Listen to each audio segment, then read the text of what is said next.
I've got 8 random questions here. I roll the die 3 times, and whatever you land on, that's where we start at least. What is the most memorable rap gift you've ever received? Can we say anything here? I don't know. You could say whatever you want. It's my show. I make the rules. My old show on Comedy Central, the Sarah Silverman program, one year, a young actor named John Hamm played a cable guy in one of the scenes. He wore a patch, that says Schraub Cable, which was fun because our director, Rob Schraub, so we made it Schraub Cable. And then just small enough so that the camera can't pick it up or make it out. It says its slogan, eaten all the pussy since 97. So we got hats with that patch on it. Oh, this answer wasn't so good. I think it was a very good answer because you might see a little Easter egg. I don't know how good those glasses are, but you might pick up an Easter egg from that show on this set somewhere, maybe right above my shoulder. I think it right there is season 1. Oh my God, it is! That's insane! You have a DVD player? No, I don't. I have nothing to play those DVDs with anymore, but I've had that since the show aired, never gotten rid of it, or any of my DVDs for that matter. So when I get the opportunity to do something with them, I do it. I'm honored. If you could learn a new skill or about a different profession through a role, what would you want it to be? The art of dance. I feel like in my soul I'm a dancer, but it turns out I'm not. But I want to be. You got to get on TikTok. That's how it brings it out in you. That's true. I want to learn one of those dances. That's going to make me really discovered. My mom is a big fan of yours, so this is the Mama Nems category. She wants to know, did you know Jennifer Lopez before you made Marry Me? No, Mom. I did not know her personally. Of course, I've seen all of her movies. I'm a really big fan. And the good news is she's lovely. She's brilliant. She's great at what she does, but she's and she's so warm and personable and lovely and family oriented. But boy, she's a boss and it's cool to watch. It's inspiring. I've got a round of Would You Rather. They're all acting related questions, and some of them are a little silly. I'm going to start with my favorite one of the bunch. Would you rather have to fake sneeze or fake vomit in a scene? Fake sneeze, yeah. Because I've had to fake vomit, and you have to have like pea soup in your mouth, cold pea soup in your mouth, and it makes you really want to vomit. The only follow-up to that, though, is you're comfortable with doing a convincing fake sneeze. That's the only reason why I always think sneeze is the wrong answer. No, that wasn't very good. I don't know. I mean... Achoo! I've had someone do that before, and I still enjoy that version also. Would you rather work opposite someone who improvises nonstop or someone who sticks to the script all the time and never veers from it? I should just have an easy answer. I could answer it either way because... These aren't supposed to be easy. I'm glad you don't have an easy answer. Complex. Like them sticking to the script and I can improvise?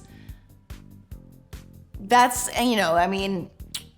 that could also be fun. But when they're always improvising, it keeps you so fresh. You have to be in the moment. You can't go, oh, I'm acting like I'm in the moment, but secretly I'm gonna do this little move and this line. No, you have to be right there. Would you rather play the killer in a horror movie or get a really gnarly death scene? Ooh, well, you could do both.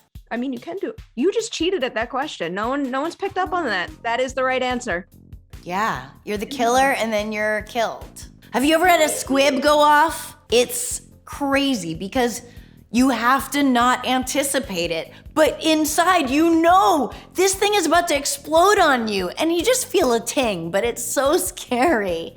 I've never had that before, but I was a stand-in for someone who had a tube of blood spurting out, and it might have been the greatest day of my life. I want to know what. A very itty-bitty movie I made out of college called Child Eater. Oh my God, that's amazing. Would you rather work on a film where you can only get 1 take or have to do 100 takes? I want to do 100 takes, but I'm going to say 1 take because I also like being home. As a homebody, I appreciate that quite a bit. Let's do one more. Would you rather have to fake wake up or fake drive in a scene? How about I fake wake up and I'm fake driving? Let me give you a little example of what that would look like.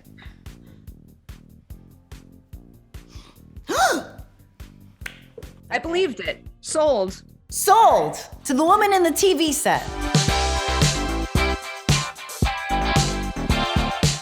Hello, everyone. Welcome back to Collider Ladies Night. I'm very, very excited for this guest right now because I have Sarah Silverman on the show for the new movie, Marry Me. Hello, congratulations, and how you doing? Hola, I'm well. How are you? I am doing very, very well. Still to this day, the highest compliment I've ever received is someone once called me the love child between Sarah Silverman and Emma Stone.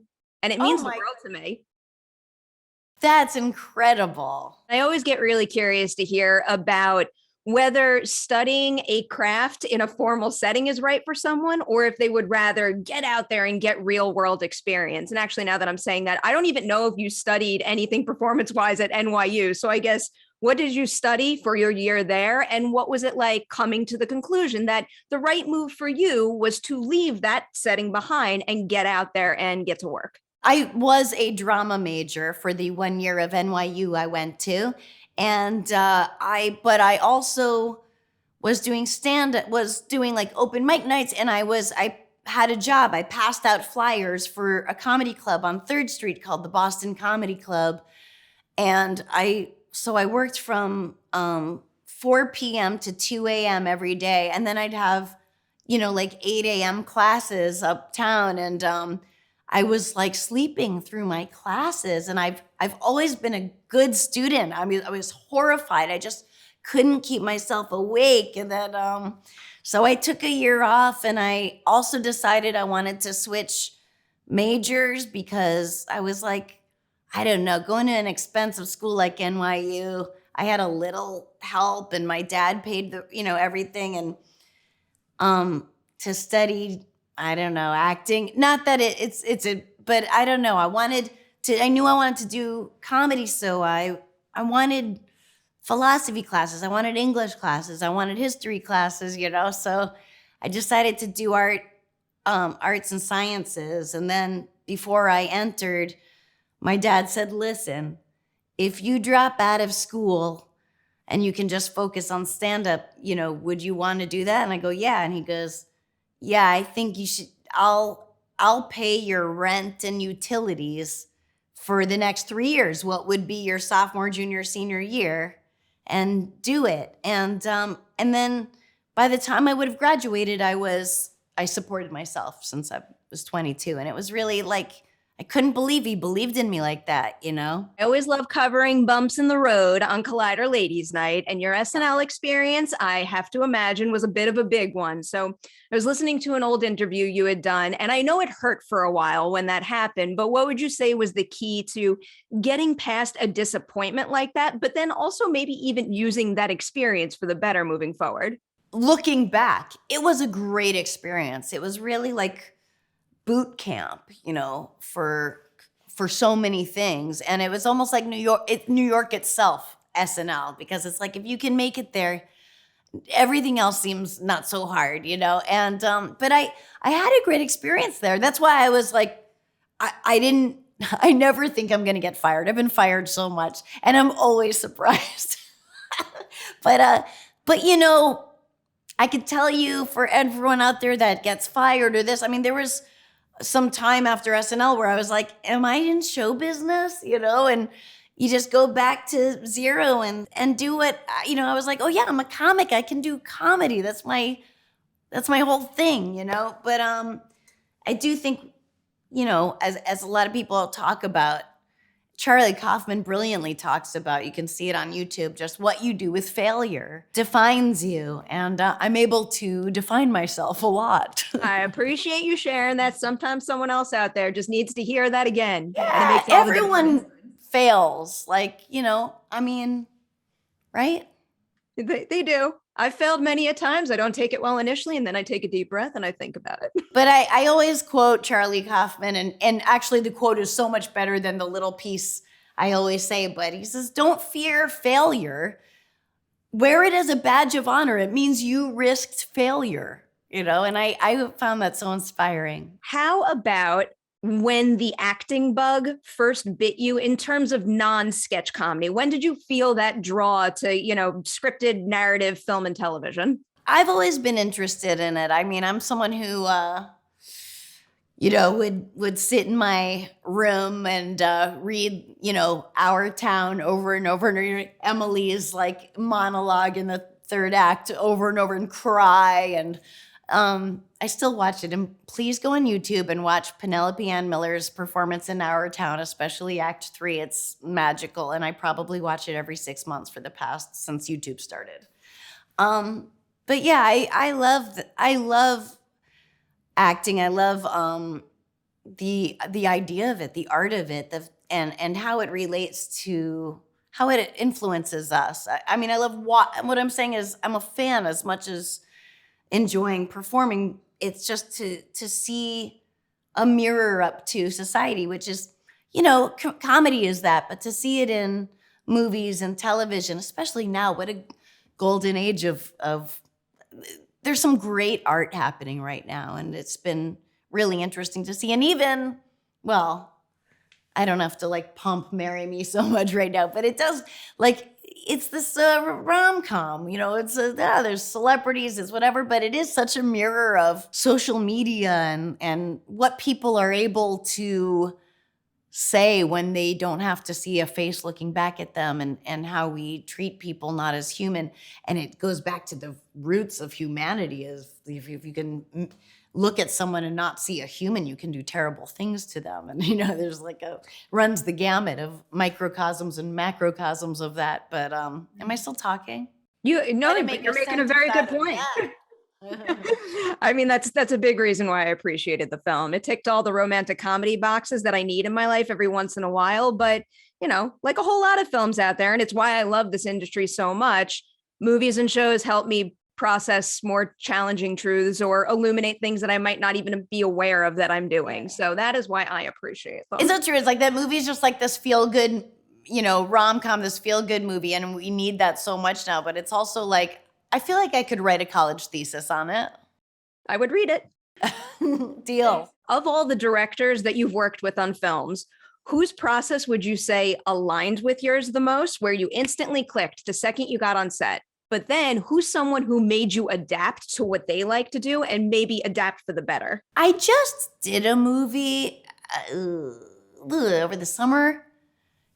I don't know what the name will be.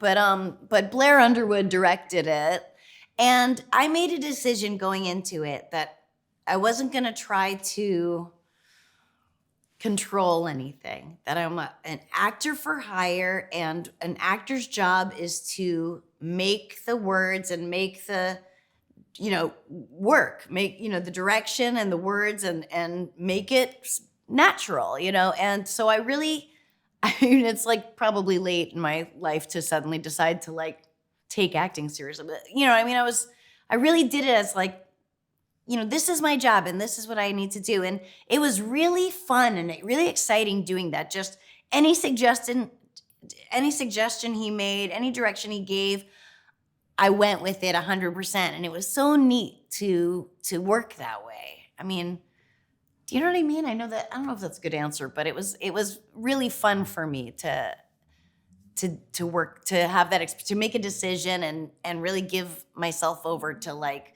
whatever his vision was, I know my mom already kind of asked you this question, but I want to ask you more about working with Jennifer Lopez, but not just as a co-star in the movie, but also as a producer on the film. Can you feel the difference working with her when she fills both roles? 100%. I mean, she and her partner Elaine are like just a huge force in this industry, like this, secret, they're an empire and they built it. And every decision you see them working together, they've been together for years. It's the relationship is so lovely to see, but boy, there isn't anything they can't do. They have so many things, they're developing, they're making. Marry Me was like years in the process. And she's a boss, I can't believe it's not language I usually use, but she is someone I would say that about. She really excels at everything. She's prepared. She's just a pro. It's really cool to see. Huge congratulations on Marry Me and everything you've accomplished in your career. I cannot wait to see more.